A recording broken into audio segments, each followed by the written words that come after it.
এতদিন ভাই আমি যখন মেয়েদের নিয়ে ভালো ভালো ভিডিও বানাতাম, মেয়েদের হয়ে ভিডিও বানাতাম, তখন ভাই আমার কমেন্ট বক্সে এসে অনেকে অনেক গালাগালি করে গেছে। মানে যা নয় তাই বলে গালাগালি করেছে।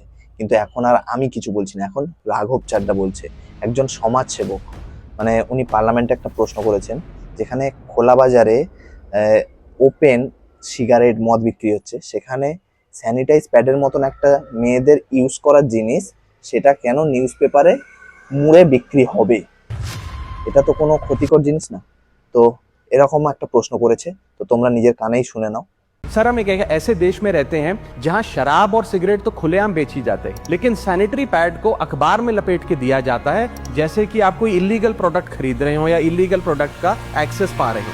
पीरियड नेचुरल है, लेकिन स्टिग्मा उसके अराउंड जो है वो अननेचुरल। साइंस नेचुरल है, लेकिन उसके अराउंड साइलेंस अननेचुरल है। मेंस्ट्रुएशन बायोलॉजी है, लेकिन इस प्रकार की सोच जो मिसोजिनी है वो एक आइडियोलॉजी है।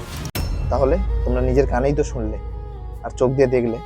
তাহলে পৃথিবীর অন্যান্য দেশগুলো যেখানে এত উন্নত, এত অ্যাডভান্স, সেখানে আমাদের দেশ কেন এইসব দিক থেকে পিছিয়ে থাকবে? কেন? এটা তো কোনো খারাপ জিনিস না, এটা ভালো জিনিস। আর মেয়েদের পিরিয়ডস একটা নর্মাল, তাই না? তো এইসবের বিরুদ্ধে আমাদের প্রতিবাদ করতে হবে।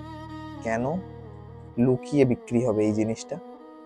তো আজকের পর থেকে সবাই শপথ করো, আমরা এরকম জিনিসের প্রতিবাদ করব, আমাদের দেশটাকে আরো উন্নত করব, তাই তো? তো এই ভিডিওটাকে যত পারো শেয়ার করে দাও, যত পারো মানুষের কাছে পৌঁছে দাও।